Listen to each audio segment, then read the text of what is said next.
कराची से captain retired Safdar की गिरफ्तारी के बाद मामला बहुत ज्यादा उलझ गए हैं। सवाल दर सवाल पैदा हो रहे हैं। मुख्तलिफ हलकों से तहकीकात के मुतालबात किए जा रहे हैं। आर्मी चीफ तहकीकात का हुक्म दे भी चुके। सिंध पुलिस की हाई कमान गिरफ्तारी के असरात की जद में आ गई है। एक बहरान की कैफियत पैदा हो गई है। नाज़रीन, IG सिंध समेत कई सीनियर पुलिस अफसरान ने छुट्टियों पर जाने का फैसला कर लिया। एडिशनल IG ने लिख कर दे दिया है कि वो जहनी दबाव के साथ फराइज अंजाम नहीं दे सकते। बिलावल भुट्टो ने वजीर आला सिंध और काबीना अरकान के साथ जाकर IG सिंध से मुलाकात की है। पुलिस फोर्स के साथ इज़ारे यकजहती किया है। ये खबरें भी आ रही हैं कि किसी पुलिस अफसर की छुट्टी मंजूर नहीं की जाएगी। गुज़िश्ता रोज कैप्टन रिटायर्ड सफदर गिरफ्तार किए गए। पूरा दिन इस खबर का चर्चा रहा। सवाल उठते रहे कि कैप्टन सफदर की गिरफ्तारी किसके हुक्म पर हुई। अपोजिशन जमातें मुख्तदर इदारों और इनमें काम करने वाले आला अफसरान पर इल्जाम लगाती रही। ये कहा गया रेंजर्स ने IG सिंध को अगवा किया और जबरदस्ती कैप्टन सफदर की गिरफ्तारी का हुक्म जारी कराया। आखिर वो हुक्म जारी कहां से हुआ था, किसके दबाव के तहत हुआ था? सब हुक्काम इस सवाल का जवाब जानना चाहते हैं। गिरफ्तारी के बाद 30 घंटे तक सिंध हुकूमत ने मामले पर खामोशी इख्तियार किए रखी। माजरत करने के अलावा कोई दूसरा लफ्ज न बोला। 30 घंटे से ज्यादा वक्त गुजरने के बाद पहले सिंध के वजीर आला ने प्रेस कॉन्फ्रेंस की, फिर बिलावल भुट्टो ने। वजीर आला तो गुरेज का रवैया अख्तियार कर रहे थे, लेकिन बिलावल भुट्टो ने खुलकर बात की। पीपल्स पार्टी के चेयरमैन ने बताया कि रेड लाइन क्रॉस की गई है।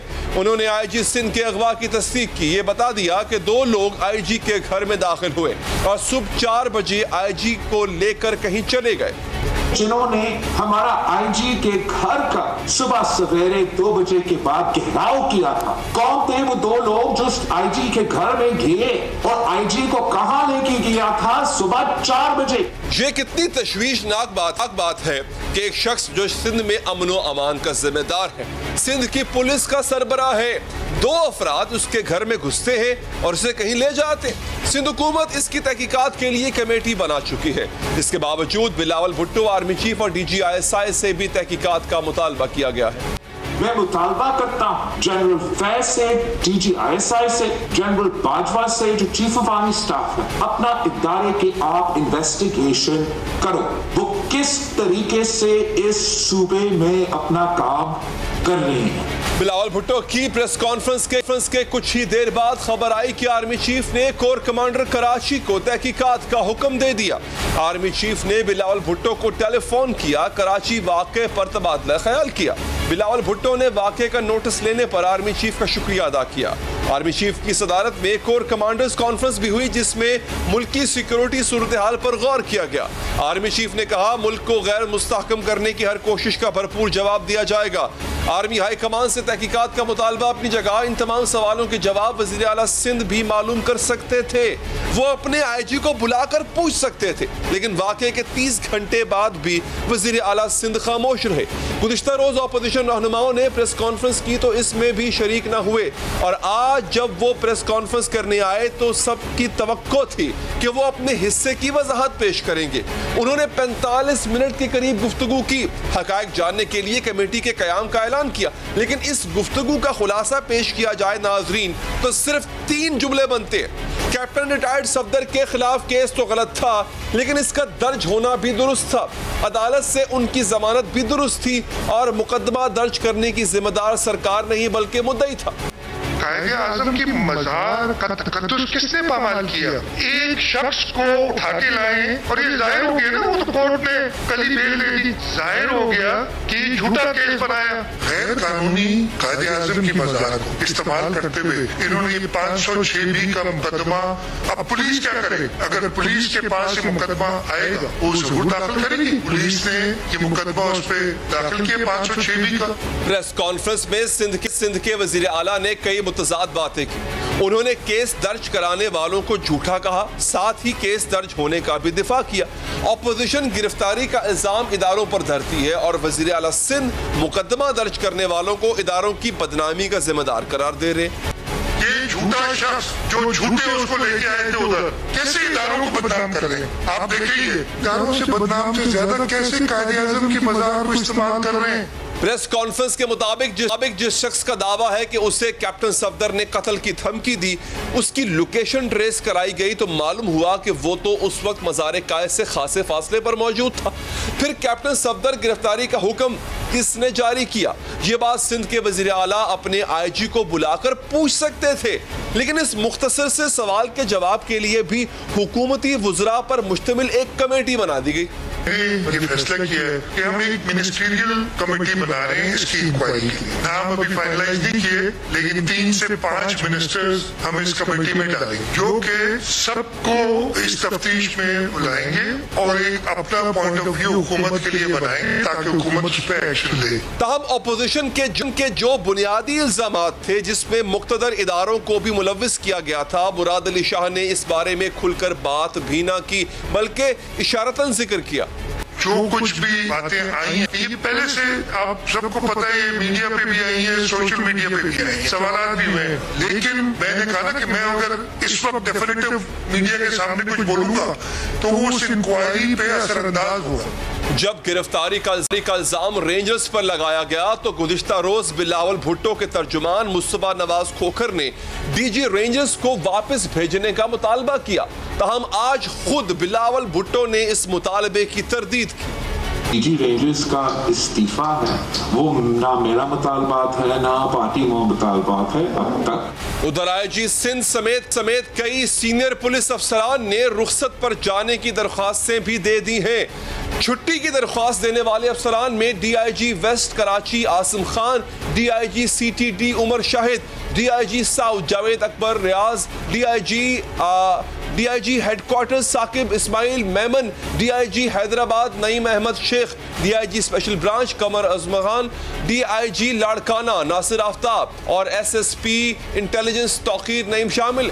इन दरख्वास्तों में मौक़िफ़ इख्तियार किया गया है कि पुलिस का मोराल मुतज़लज़ल है, हालिया वाक़यात से पुलिस अफसरान सदमे में है। ऐसे माहौल में काम करना मुमकिन नहीं। पुलिस अफसरान के एहतजाज पर छुट्टी पर जाने पर नून लीगी नायब सदर मरियम नवाज ने ट्वीट और कहा, शाबाश सिंध पुलिस, हमें आप पर फख्र है। इस सूरत हाल के बाद सिंध में इंतजामी हवाले से भी बहरान की कैफियत है। वज़ीर आज़म ने गवर्नर सिंध को फौरी तौर पर इस्लामाबाद बुला लिया। प्राइम मिनिस्टर ने मुझे कॉल करके इसमें सारे मामले की उन्होंने रिपोर्ट मुझसे पूछी थी और जो मुझे जहाँ तक जो इन्फॉर्मेशन थी सारी चीज़ों की वो मैंने उन्हें फराहम कर दी है। Law of the land prevail करेगा और लॉ ऑफ द लैंड को प्रिवेल करना चाहिए और अभी जो आर्मी चीफ ने नोटिस लिया है तो आई एम श्योर कि law of the land will prevail.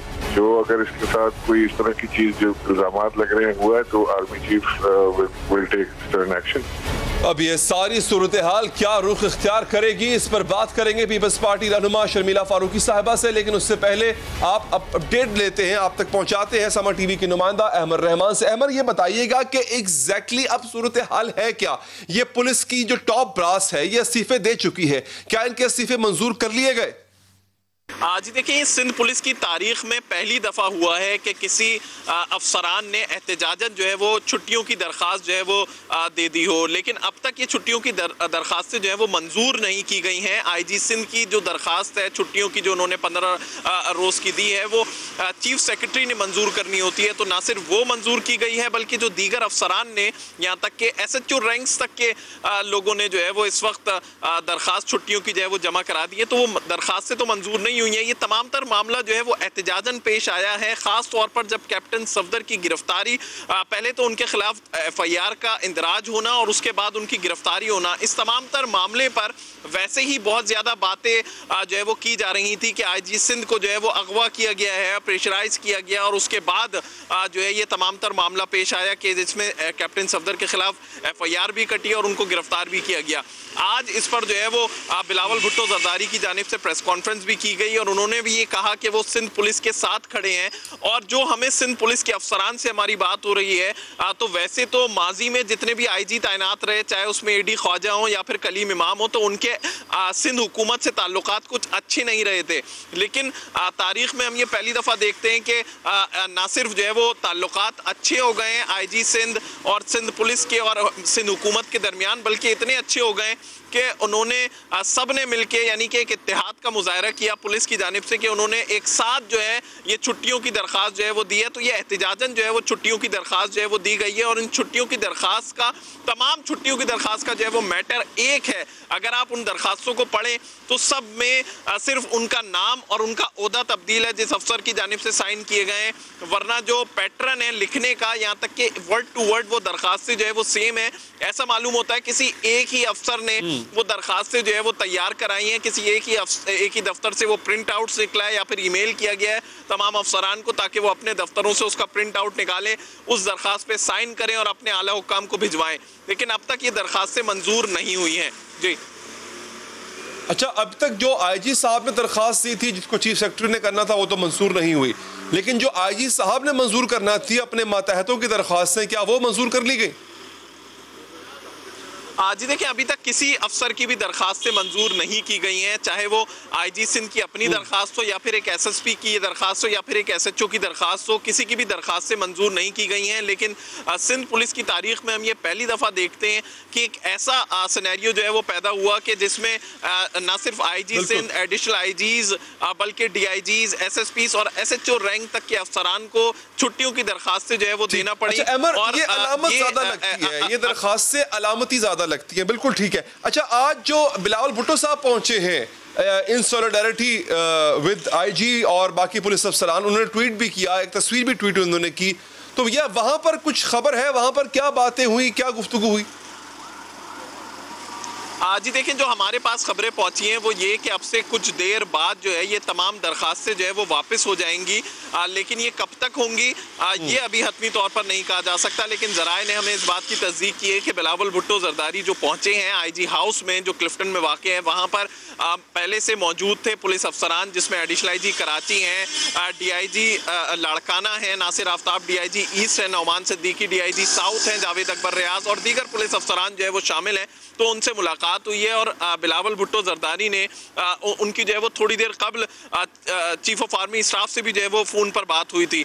तो वो ना सिर्फ वो बातें जो है वो उन्होंने उस मीटिंग में जो है वो आईजी सिंध को बताई हैं, बल्कि उन्होंने जो है वो इस तरह से रजामंदी भी जाहिर की है कि वो कुछ देर में ये कहा जा रहा है कि ये अपनी दरख्वास्त जो है वो वापस ले लेगी सिंध पुलिस। बिल्कुल ठीक है। अमर बहुत बहुत शुक्रिया आपके वक्त का। बात करेंगे, हमारे साथ मौजूद है पाकिस्तान पीपल्स पार्टी की रहनुमा मोहतरमा शर्मिला फारूकी साहब। शर्मिला साहब, शुक्रिया आपके वक्त का। आर्मी चीफ ने नोटिस ले लिया है, आर्मी चीफ ने तहकीकात का हुक्म भी दे दिया है, मुतमईन है अब आप? जी बहुत शुक्रिया। देखिए, ये बड़ी खुश आइन बात है कि चीफ आर्मी स्टाफ ने इस बात का नोटिस लिया कि किस तरीके से सिंध पुलिस के आईजी को यरगमाल बना के उनसे FIR दर्ज कराई गई। ये एक बहुत ही कंसर्निंग मामला है और ये पूरे मुल्क में इस वक्त एक तहलका जैसा मचा हुआ है। इतनी बड़ी गिरफ्तारी हुई और सिंध हुकूमत को ना मालूम था, ना उनको बताया गया, ना उनसे इजाज़त ली गई, और जिस तरीके से एक रिस्पेक्टेबल पुलिस ऑफिसर उनको यरगमाल बना के उनसे FIR कटवाई गई। दूसरी चीज़ ये कि आपने देखा होगा कि आज सिंध पुलिस के तकरीबन 32 सीनियर ऑफिसर्स जो है वो डीमोरलाइज होके इस पूरे मामलात से वो छुट्टी पे चले गए। तो मेरा ख्याल है ये एक बहुत बड़ा इशू है, तो इस पे तो तहकीकात होनी चाहिए और मुझे बड़ी खुशी है इस बात की। और बिलावल भुट्टो जरदारी साहब ने भी इसको बड़ा खुशाइन कहा है कि तहकीकात हो और तमाम वो लोग, वो शख्स, वो शख्सियात सामने आए जिन्होंने ये हरकत की है। ये बड़ा अहम मामला है और ये बड़ी गंभीर बात है शर्मिला साहिबा कि ये पुलिस अफसरान, बड़े पुलिस अफसरान, सूबे का आईजी वो छुट्टी पर जा रहा है और कह रहा है मैं डिमोरलाइज हो चुका हूं। सिंध गवर्नमेंट को भी ऐसा ही कुछ फील हुआ? क्योंकि आपकी लाइल्मी में सब कुछ हुआ, आपके इल्म में लाए बगैर ये सब कुछ हुआ। जो सिचुएशन इस वक्त आईजी, AIG या बाकी पुलिस अफसरान की है, सिंध गवर्नमेंट भी क्या ऐसा ही फील कर रही है? देखिए, हमारे लिए तो एक शर्मिंदगी का बायस बना। चेयरमैन बिलावल भुट्टो जरदारी साहब ने तो ये भी कह दिया कि मैं किसी को मुंह दिखाने के काबिल नहीं रहा। देखिए, हम सिंध के लोग बड़े मेहमान नवाज हैं। हमारी दावत पे मरियम साहिबा और सफदर साहब यहाँ पर आए और ये और उनके अलावा जो दूसरे PDM के रहनुमा थे, किसी के साथ भी अगर इस किस्म की हरकत होती, आप मुझे बताइए ना कि सुबह सवेरे 4 बजे कमरे में घुस के आप गिरफ्तारी कर रहे हैं एक ऐसे मामले की जिसको एक बेहतर तरीके से डील किया जा सकता था। जिस तरीके से आईजी को यरगमाल बनाया गया, फिर FIR कटवाई गई, गिरफ्तारी की गई, तो हमारे लिए तो ये इंतहाई शर्मिंदगी का बायस है। हम तो सुबह उठे हैं जलसे के बाद और हमें पता चला कि जी कैबिनेट सफ्तर थाने में उनको FIR कट गई है। और ये देखिए ऐसा हसास मामला है। अब मुझे नहीं समझ आता कि जिस किसी ने भी ये हरकत की है वो ये क्या समझ रहे थे या समझते थे कि they can get away with this. ये एक फंक्शनल डेमोक्रेसी है, यहाँ पर पॉलिटिकल पार्टीज हैं, ये पॉलिटिकल लोग हैं, सियासी लोग हैं, और ये कोई छोटी मोटी हरकत नहीं थी, ये एक बहुत बड़ी गिरफ्तारी थी। और ख़ास तौर पे जब एक मेहमान पंजाब से उठ के सिंध के अंदर आया हुआ है और कोई इतना बड़ा कोई मामला नहीं हो गया। ये भी देखा कि ये पूरा मामला तो आपकी लाइल्मी में हुआ, लेकिन उसके बाद जब आपके इल्म में आ गया तो आप ही का attorney general, deputy attorney general वो अदालत में जमानत की मुखालफत कर रहा है। आप फौरी तौर पे उस मुतल्लिक SHO के खिलाफ भी कोई कार्रवाई नहीं कर रहे जो FIR काट के गिरफ्तारी ले रहा है। मतलब हमने सिंध गवर्नमेंट का रिएक्शन उतना, रिस्पॉन्स जो है वो उतना नहीं देखा जितने बयानात में उनका वो हमें जोश नजर आया, अमल में जोश नजर नहीं आया। देखिए, एक तो मैं रिकॉर्ड की दुरुस्तगी के लिए ये बताती चलूं कि प्रोसिक्यूटर जनरल या एडिशनल एडवोकेट जनरल किसी ने वहां पर बेल को अपोज नहीं किया, बल्कि कंसीड की गई। ये कल से गलत खबर उड़ाई जा रही है और इसकी हम मुसलसल तरदीद कर रहे हैं। सो ये आप अपने रिकॉर्ड की दुरुस्तगी के लिए भी चेक कर लें, अगर आप चाहें तो आप अदालत से मालूम कर लें या PMLN के वकला से मालूम कर रहे हैं जो सफदर साहब को वहां पर रिप्रेजेंट कर रहे थे कि हुकूमत सिंध के किसी भी अफसर ने उनकी बेल को अपोज नहीं किया बल्कि कंसीड किया है। ठीक, अच्छा, क्योंकि यही सवाल मैंने जब कल पीपल्स पार्टी के रहनुमाओं से किया था शर्मिला साहबा, तो उन्होंने तरदीद नहीं की थी। उन्होंने कहा था हम मुखल नहीं होते हैं प्रोसिक्यूटर जनरल के किसी भी ऐसे काम में, तो एक तरह से तस्दीक की थी। खैर आगे बढ़ते हैं, मुझे ये बताइएगा अब इस डीमोरलाइज्ड पुलिस को हैंडल किस तरह किया जाएगा? मैं इसकी कैटेगोरिकली तरदीद कर रही हूँ। कल भी मैंने टेलीविजन चैनल्स पे बैठ के कैटेगोरिकली इसकी तरदीद की, क्योंकि हमें फर्स्ट हैंड इंफॉर्मेशन है। चलें, बिल्कुल ठीक है, आपने तरदीद की, हमने मान लिया। इस डीमोरलाइज्ड पुलिस को, अपनी इस डीमोरलाइज्ड पुलिस को शर्मिला साहब आप किस तरह हैंडल करेंगे? देखिए, आज बिलावल भुट्टो जरदारी साहब ने एक बहुत बड़ा स्टैंड लिया और उन्होंने ये बात बार बार दोहराई है कि मैं अपनी पुलिस को डीमोरलाइज नहीं होने दूंगा। जो उनकी कुर्बानियां हैं दहशतगर्दी की जंग, वो अपने जान छोड़ साथ खड़ा हूं।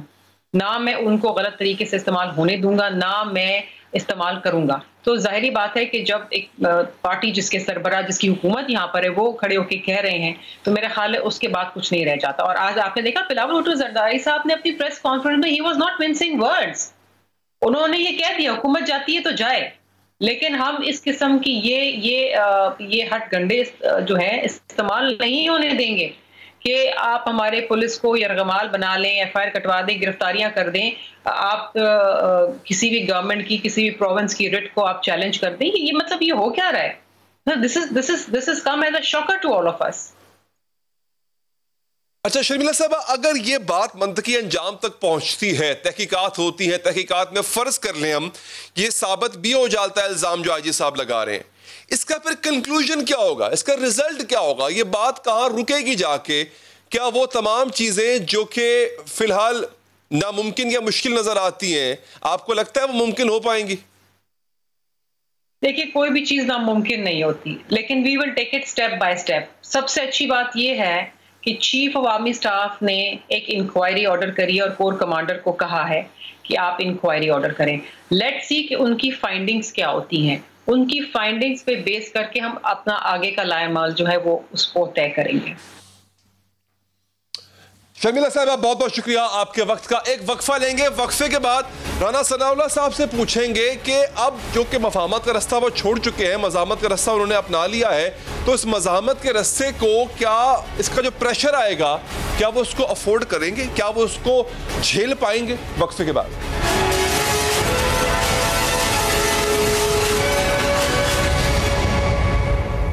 नाज़रीन, मफाहमत छोड़कर मखासमत अपनाने वाली नून लीग एक के बाद दूसरी मुश्किल में घिरती जा रही है, सख्त दबाव का शिकार है। मुकदमात और गिरफ्तारियों के बाद पार्टी पर पाबंदी लगाने के बयानात भी सामने आ रहे हैं।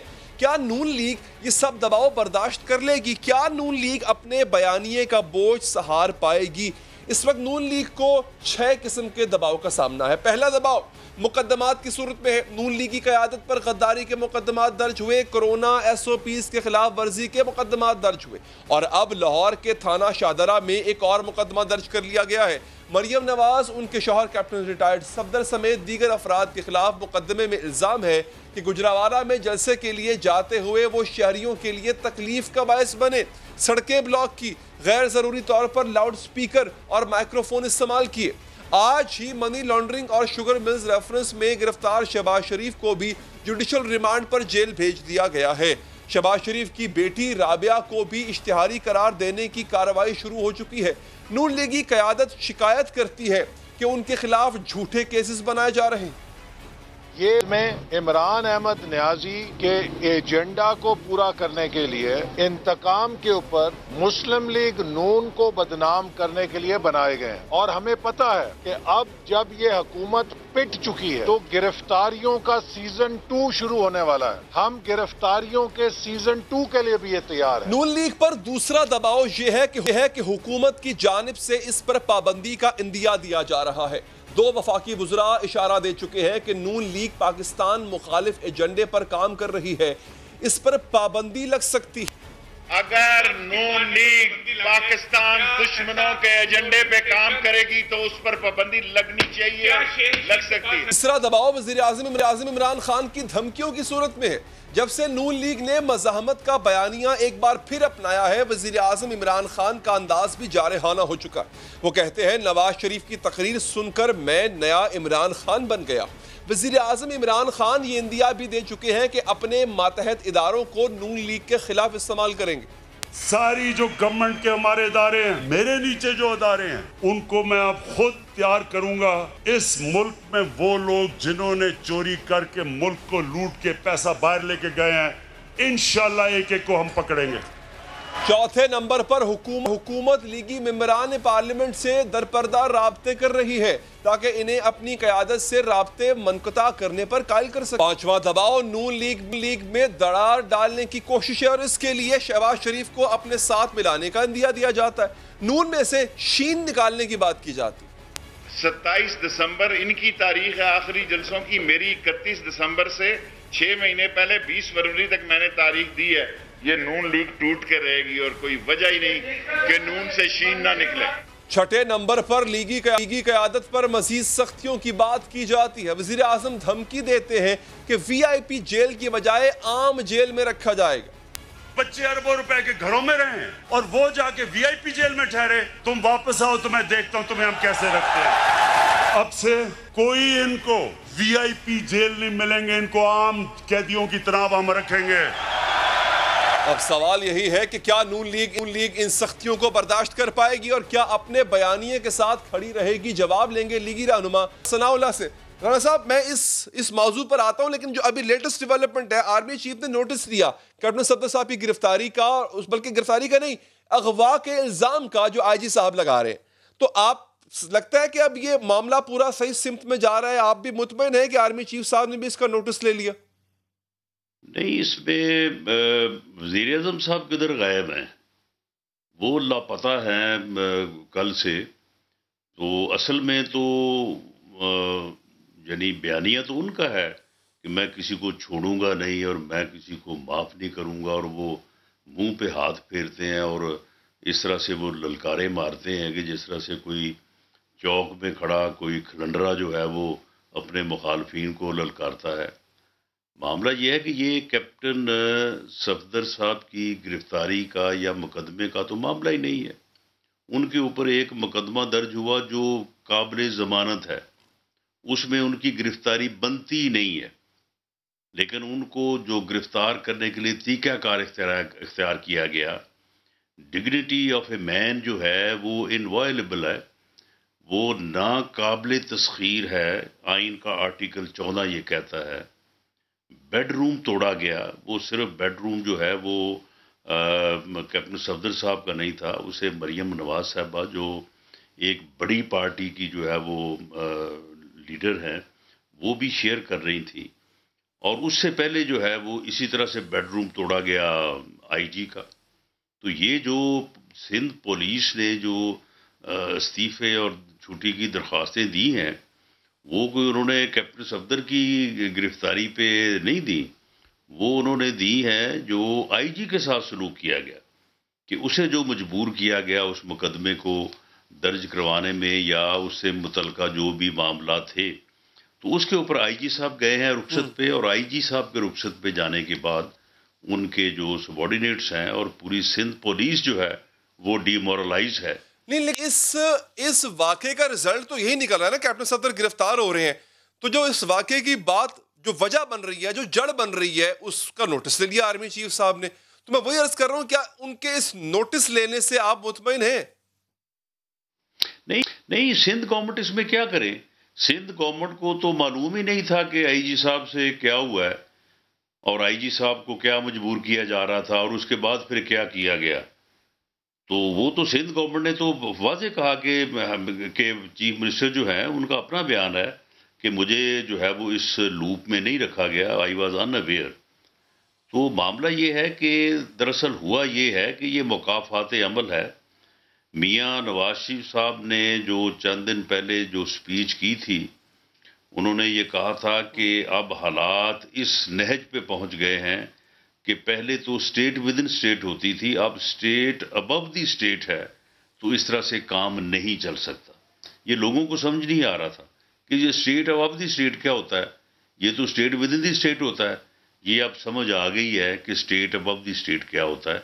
ये जो आईजी के साथ हुआ है और उसके ऊपर जो सिंध गवर्नमेंट अपना बयानिया दे रही है, this is state above the state. अच्छा, नहीं, लेकिन आजम साहब ने जो आपने जिसका पहले जिक्र किया, राना साहब, वजीर आजम साहब भी कह चुके हैं कि वो अब अपने मातहत आने वाले इदारे आपके खिलाफ इस्तेमाल भी करेंगे। आपके लिए वीआईपी जेलें भी अवेलेबल नहीं है, आप पर पर्चे हो भी रहे हैं। आजम सवाती साहब कहते हैं आपके 15 लोग उनसे राब्ते में हैं। सर, नून लीग पर पाबंदी भी लग सकती है। शेख रशीद ने, अब तो वजीर दाखिला ने भी ये बात कर दी है। आपकी जमात की सर एक हिस्ट्री रही है कि आप प्रेशर नहीं ले पाते। आपने मुशर्रफ साहब के बाद भी प्रेशर नहीं लिया और आप या टुकड़ों में तकसीम हुए या बाहर चले गए। तो क्या अब की बार आप प्रेशर ले पाएंगे? नहीं, ये तो जो यानी मलबा है, ये तो मलबा इनके अपने ऊपर गिर जाना है। ये नफरत और जो है इंतकाम में गर्क जो टोला जो है, ये अपनी नफरत और अपने इंतकाम के नीचे दब जाएगा। ये जाएं सुप्रीम कोर्ट में पीएमएलएन के खिलाफ पाबंदी लगवाने के लिए, आप फिर देखें इनके साथ होता क्या है, ये किस तरह से जो है वो इनको जूते पड़ते हैं इनको। देखें, ये सिंध के एक फर्सनास, एक जो है वो रिस्पेक्टफुल ऑफिसर ने, आईजी सिंध मुश्ताक मेहर ने जो ये एहतजाज with in the discipline, with in जो है वो ला रहते हुए जो किया है, अब उसके बाद आप देखेंगे अब ऐसे लोग जो हैं वो आपके सामने आएंगे, अदलिया से भी, नैब से भी, पुलिस से भी। अब ये आप भूल जाएं उमर शेख को, उमर शेख के अलावा दूसरा उमर शेख नहीं अब मिलेगा, बल्कि ये पहले वाला उमर शेख भी दौड़ जाएगा। तो अब आपको लोग मिलेंगे कि जो इस किस्म के गैर कानूनी इकदाम के सामने जो है वो दीवार बन जाएंगे। ये लेके जाएं ये मामला जो है वो अदालत में, वहां पे फिर देखें कि रिजल्ट क्या होता है। अगर राना साहब ये इतना कुछ होने लग जाता है और केओस की तरफ बात जाती है, केओस तो किसी के हक में भी नहीं है। शाह महमूद कुरैशी साहब ने भी कहा कि अगर ये सिस्टम को डीरेल करते हैं, अगर ये केओस ज्यादा बढ़ाते हैं, सिस्टम डीरेल हो जाएगा, किसी के हाथ कुछ नहीं आएगा। तो सर, आपको लगता है आप उस नहज तक पहुंच चुके हैं जहां पर आप सिस्टम डीरेल कर देंगे? नहीं, हम देखें, ये तो मुल्क को कुछ करने वाले हैं। ये जो जाली पीर हैं मुल्तान के, ये इतना झूठा आदमी है, इसने वो हमारे साथ मुज़ाकरात किए और उसके बाद इसने ऐसा फ्रॉड किया, ड्रामा किया बाद में आके कि जी हमसे एनआरओ मांग रहे हैं। तो ये तो मुल्क को डुबोने लगे हैं। जमहूरियत, मार्शल लॉ, प्रेसिडेंशियल, पार्लिमानी, ये तो सारे मुल्क की बातें हैं ना। मुल्क होगा तो ये सारा कुछ होगा ना। तो ये तो मुल्क को डुबोने लगे हैं। आप मुझे बताएं कि अगर ये मुल्क जो है वो किसी अफरा तफरी और अनारकी का शिकार होता है तो ये तो मुल्क का नुकसान करने के दर पे है। 30 रुपए का आटा जो है वो 85 रुपए लेके कौन खाएगा यहाँ पे? गरीब आदमी जिसकी तनख्वाह, जिसका कारोबार जो है वो ख़त्म हो चुका है, वो किस तरह से जो है वो 50 रुपए किलो चीनी जो है वो 110 रुपए किलो खरीदेगा। लोगों के घरों में फाके पड़ रहे हैं, लोग बिजली का बिल अदा नहीं कर रहे, तो ये सुना रहे हैं लोगों को और बातें। ये निज़ाम की जो है वो हिफाजत फरमा रहे हैं। राना साहब बहुत बहुत शुक्रिया आपके वक्त का। एक वक्फा लेते हैं नाज़रीन, वक्फे के बाद आपको बताते हैं कि अब सर्दियों में आपको गैस नहीं मिलेगी, क्यों नहीं मिलेगी और मिल सकती थी, क्या वजह है कि अब नहीं मिल सकती, वक्फे के बाद बताएंगे।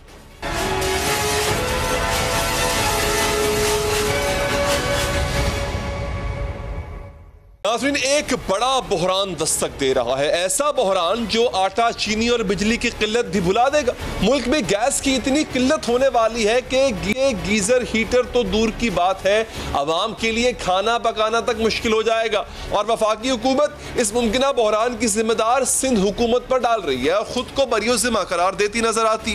गुज़िश्ता रोज वफाकी वजीर बराए तवानाई ने सोशल मीडिया पैगाम में आवाम को बताया कि सिंध हुकूमत ने सुई सर्दन को 17 किलोमीटर पाइपलाइन बिछाने की इजाजत नहीं दी है, इसीलिए अब कराची में गैस की किल्लत की जिम्मेदारी सिंध हुकूमत की होगी। वफाकी हुकूमत की जानिब से तवातुर के साथ यही बात की जा रही है। गुज़िश्ता माह सितंबर में भी वफाकी मुशीर नदीम बाबर ने एक प्रेस कॉन्फ्रेंस में भी यही बात दोहराई थी। दिसंबर और जनवरी में जब सर्दियां आ जाएंगी तो ये शॉर्टेज 250 से बढ़ के तकरीबन 400 पे चली जाएगी। तकरीबन 1 साल से 1.5 साल से सिंध गवर्नमेंट को कह रहे हैं कि हमें राहदारी दे रहे हैं, हमें पोर्ट कासिम से एक 17 किलोमीटर की पाइपलाइन डालनी है जिसमें कुछ हिस्सा सिंध गवर्नमेंट की जमीन से गुजरता है। वफाकी हुकूमत आने वाले बहरान का जिम्मेदार सिंध के रवैये को ठहराती दिखाई दे रही है, लेकिन अगर गैस के हवाले से हकायक पर नजर डालें तो वफाकी हुकूमत इतनी आसानी से जान नहीं छुड़वा सकती है, क्योंकि गैस की पैदावार और गैस की दरामद के हवाले से PTI हुकूमत ने 2.5 साल में वो इकदाम नहीं किए जो किए जाने चाहिए थे, और जो काम किए हैं वो भी हुकूमत सुस्ती के बायस ताखीर का शिकार हो चुके। इसी ताखीर की वजह तक पहुंचने से पहले हम ये जान लेते हैं कि गैस की जरूरत पूरी करने के लिए पाकिस्तान में क्या तरीका इख्तियार किया जाता है। गैस की जरूरत नाज़रीन 2 तरह से पूरी की जाती है, एक कौमी ज़खायर से, दूसरा बाहर से LNG मंगवा कर। दरामदी LNG को मुल्क में मौजूद 2 LNG टर्मिनल्स पर एक वहाँ पर यूँ कह लें कि वहाँ पर प्रोसेस किया जाता है। प्रोसेस करने के बाद मुल्क की सप्लाई लाइन में उसको डाल दिया जाता है जिसके ज़रिए आपके घरों तक पहुँचती है। अब मामला ये है कि गैस की कौमी ज़खायर हर साल तेज़ी से कम हो रहे हैं, डिप्लीट हो रहे हैं, जिसकी वजह से गैस की किल्लत अब बढ़ रही है।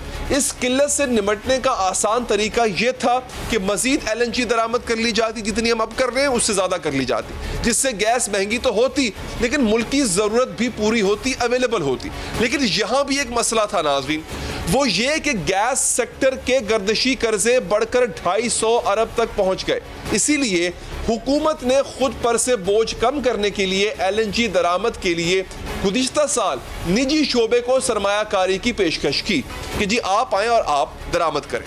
इस फैसले के बाद लगा कि अब शायद मसला हल हो जाएगा, लेकिन यहां भी एक और परेशानी हुकूमत के आड़े आ गई।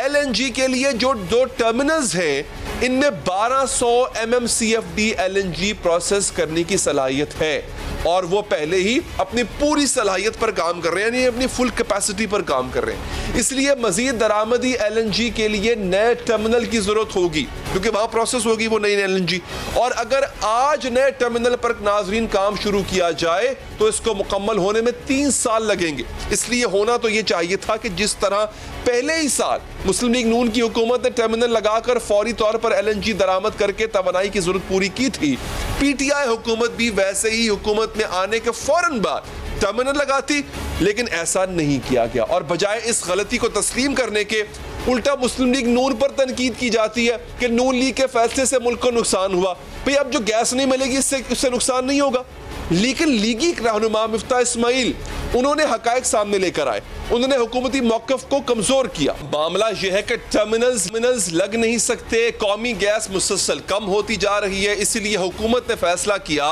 कि मजीद LNG दरामद की जाएगी और पहले से मौजूद 2 टर्मिनल्स की सलाहियत और उनकी स्टोरेज को बढ़ाकर 150 MMC मजीद गैस सिस्टम में दाखिल की जाएगी और इसी मकसद के लिए 17 किलोमीटर पाइपलाइन बिछाने का कहा जा रहा है, लेकिन सिंध ये इजाजत नहीं दे रहा, इसलिए मसला बना हुआ है।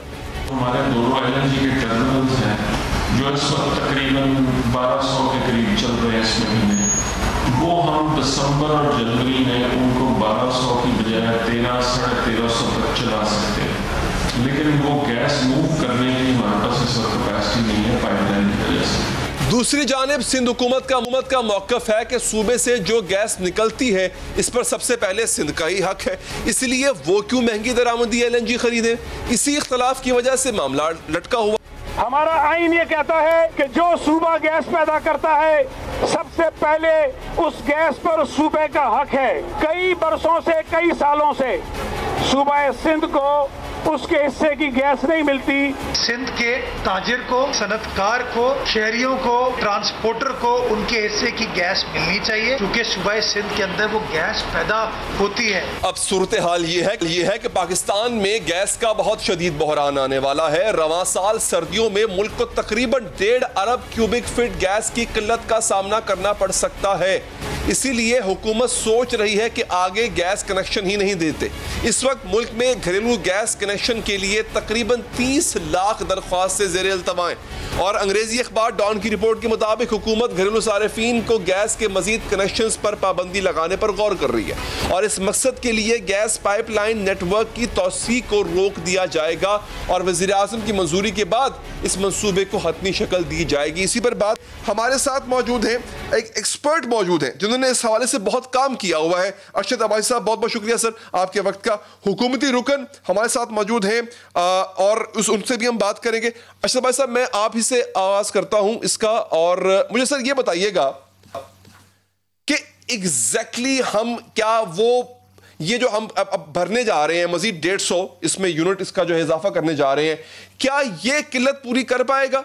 क्या वाकई हमारे जो मंसूबे हैं इसकी तौसी के वो उस किल्लत को जो आगे आने जा रही है, वो मैं अभी सदाकत अब्बासी साहब से पूछूंगा कि क्या इनका प्लान एग्जैक्टली है क्या। सर शुक्रिया सदाकत अब्बासी साहब आपके वक्त का। मगर अरशद साहब, क्या इनका जो अभी प्लान है वो आने वाली किल्लत को पूरा कर पाएगा? जी शुक्रिया रेदर साहब। मेरे ख्याल में मैंने आपके साथ प्रोग्राम किए आज से 3 साल पहले भी कि जब पिछली गवर्नमेंट LNG ला रही थी तो उस वक्त बड़े पॉलिसी पेपर निकाले, लेटर निकाले और बड़े शायद खाकान अब्बासी के साथ एक बड़े मुज़ाकरे भी हुए कि देखिए इंडिजिनियस गैस इतनी है कि अगर हम ओपन ब्लॉक पॉलिसी अपनाएं तो पाकिस्तान में इतनी गैस के रिजर्व्स और ऑयल के हैं कि हमें बाहर से नहीं लानी पड़े।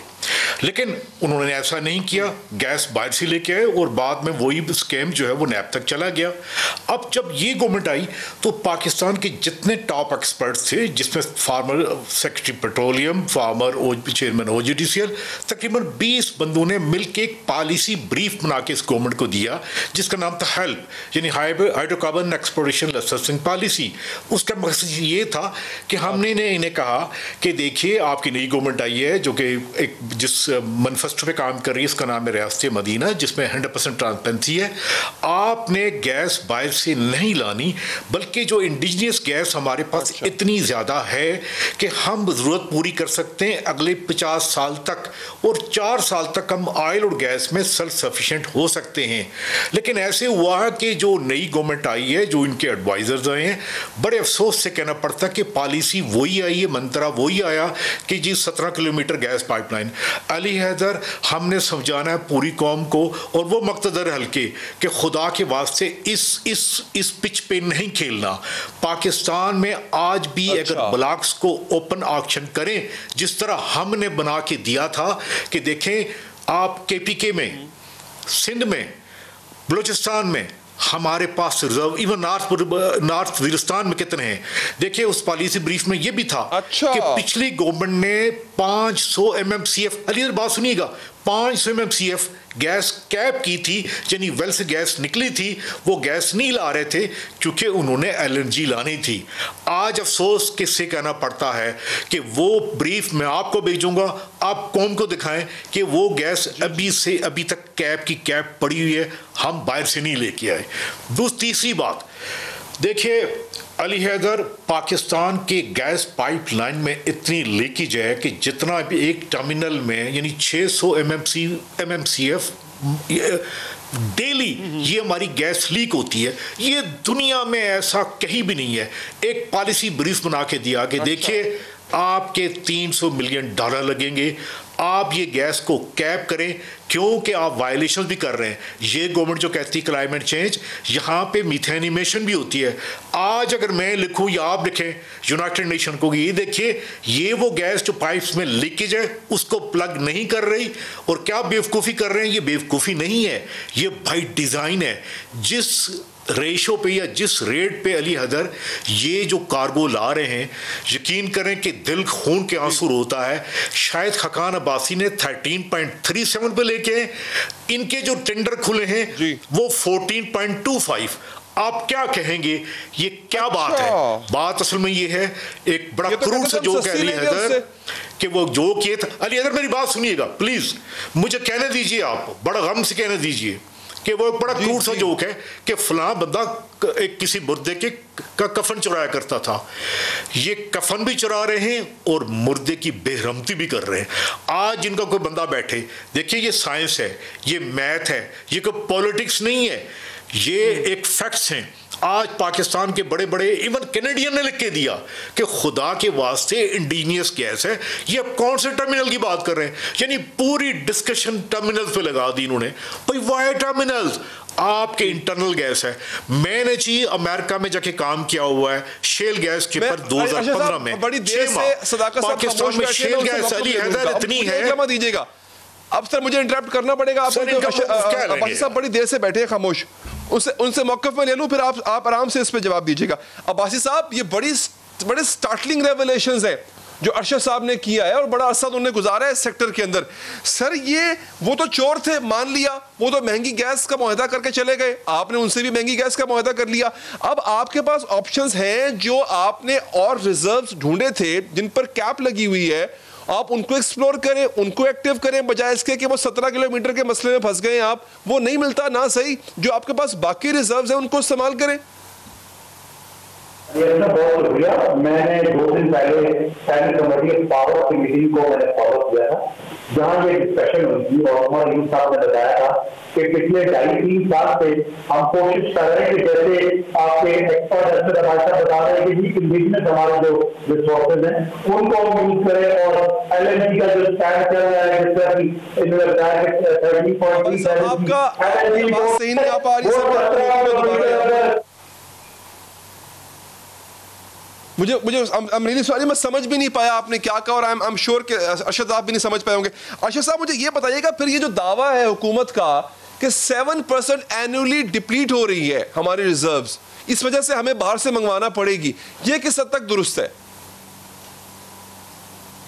देखिए, एक बात तो ये ठीक है, जो हमारे जो रिजर्व्स हैं, सुई है, जमजमा है, ये जितने भी हैं, कादरपुर है, गैस वाकई वहाँ से कम हो रही, लेकिन किसने कहा है कि नए एक्सप्लोर ना करें? किसने कहा है कि नए ब्लॉक अवार्ड ना करें? आज 2 साल 2.5 साल हो गए हैं। आपके सामने अली हैदर में मुकदमा पेश करता हूँ, आप देखें नट के पर पड़ी हुई है हाइड्रोकार्बन एक्सप्लोरेशन लाइसेंसिंग पॉलिसी, क्यों नहीं नए ब्लॉक अलॉट किए? कौन है वो? बात असल में ये है कि जो हाथ अब थे वही हाथ अब हैं। बात असल में ये है कि काश आर्मी चीफ इस पे भी एक्शन लेते, सो मोटो लेते कि देखे energy security is know become subset of national security. इसके ऊपर भी काश कोई एयर मार्शल आए और देखे क्या कुछ पड़ा हुआ है, केपी में क्या क्या है, सिंध में। यार अभी देखें, मैं नाम लेके दे सकता हूँ, लंबी प्रोग्राम लंबा हो जाएगा। मैं अब आपको काट रहा हूं, मैं आता हूं सर, पाइपलाइन में शामिल नहीं किए। मैं सर आता हूँ, अब मैं वापस आपके पास आऊंगा, बड़ी इंपॉर्टेंट चीज है। सदाकत अली भाई साहब, सर अब आप कंटिन्यू कीजिए। कल की रिपोर्ट है जिसके मुताबिक यह है कि जो आपने सिंध का इमीडिएट जो शॉर्टेज का इशू है वो 17 किलोमीटर का जो राइट ऑफ वे है सिंध गवर्नमेंट का, वो पिछले 2.5 साल से वफाकी हुकूमत कोशिश कर रही है कि वो राइट ऑफ वे दें ताकि वो पाइपलाइन ले हो, ताकि कंज्यूमर तक, फाइनल जो आपका एंड यूजर है उस तक गैस पहुंच सके। दूसरा जो LNG का इशू इन्होंने बताया, जो हमारे भाई अरशद साहब हैं, वो बिल्कुल पाकिस्तान की तमाम अखबारों का और इस वक्त तो नैब का भी वो इशू है कि कतर से जो गैस LNG है वो 3 गुना महंगी हमने ली है। अब जो आप अगली इन्होंने बात की है कि हम उससे भी महंगी ले रहे हैं, फ्रैंकली मेरे पास मालूमात तो कोई नहीं है, लेकिन मैं नहीं समझता कि ऐसा होगा या ऐसा होना चाहिए। अच्छा, और दूसरी बात कार्गो को रेट है यार, कमाल बात करते हैं। मैं आपको अभी फौरी तौर पे चाहिए थे, आपको फौरी सप्लाई चाहिए थी, यू नीड दैट 17 किलोमीटर्स राहदारी, बट आप नए एक्सप्लोर कर सकते थे, ये आपने नहीं किया। ये बड़ा इंपॉर्टेंट पॉइंट है सर। भाई साहब बहुत शुक्रिया आपके वक्त, अरशद साहब आपने वक्त दिया सर, आपका भी बहुत बहुत शुक्रिया। वक्त हमारे पास कम था, हमें आगे बढ़ना होगा। नाज़रीन, मुल्क के शहरी पाकिस्तान के गुन गा रहे हैं, पाकिस्तान से मोहब्बत जाहिर कर रहे हैं, मकानों और इमारतों पर सब हिलाली परचम लहराए जा रहे हैं, क्योंकि मुश्किल वक्त की घड़ी में पाकिस्तान हमेशा आज़रबाईजान के साथ खड़ा रहा और आर्मेनिया के साथ हालिया लड़ाई के दिनों में भी पाकिस्तान की पुरखुलूस हिमायत ने आज़री कौम के दिल जीत लिए। इसीलिए आज़रबाईजान के शहरी पाकिस्तान के साथ अपने लगाव और अपनी मोहब्बत का इज़हार अपने घरों की बालकनीज में पाकिस्तान के झंडे को लहरा कर रहे हैं। पाकिस्तान की हिमायत के बाद आज़रबाईजान में पाकिस्तानी झंडों की तलब में भी इजाफा हो गया, जिसकी तस्दीक पाकिस्तान में तैनात आज़री सफीर अली ज़ादा ने भी कर दी है। अपनी ट्वीट में आज़री सफीर का कहना था कि आज़रबाईजान में लोग तुर्की और पाकिस्तान से बेहद मोहब्बत करते हैं और इसी वजह से पाकिस्तानी झंडों की तलब बढ़ गई है। आर्मेनिया और आज़रबाईजान में हालिया कशीदगी गुज़िश्ता माह 27 सितंबर से जारी थी, जिसमें 700 के करीब अफराद मारे गए। दोनों मुल्कों में यह कशीदगी तकरीबन 20 दिन तक जारी रही और अब 2 दिन पहले रूस ने दोनों मुल्कों के दरमियान जंग बंदी करा दी है। पाकिस्तान और तुर्की आर्मेनिया से जंग के मामले पर पहले दिन से आज़रबाईजान के साथ खड़े। The intensive shelling by the Armenian forces on civilian population of Azerbaijan villages is reprehensible and most unfortunate. Pakistan stands with the brotherly nation of Azerbaijan and supports its right to self-defense. आज वजीर खारजा शाह महमूद कुरैशी ने भी Azerbaijan के वजीर खारजा के साथ telephonic राब्ते में Armenia के जारहाना इक़दामात की मजम्मत की है। पाकिस्तान और आज़रबाईजान के बरादराना ताल्लुकात की वजह से आर्मेनिया ने इल्ज़ाम लगाया है कि पाकिस्तान की स्पेशल फोर्सेस भी आज़री फौज के साथ लड़ाई में शामिल थी, और लेकिन दफ्तर खारजा की जानिब से आर्मेनिया के इस दावे को सख्ती से रद्द कर दिया गया। आज़रबाईजान और आर्मेनिया की हालिया लड़ाई की जड़ें 30 साल पुरानी है। इन दोनों ममालिक का झगड़ा बहुत पुराना चला आ रहा है। इसके साथ ही प्रोग्राम का वक्त यहाँ पर खत्म हुआ चाहता है। दीजिए इजाजत, अल्लाह के बाद।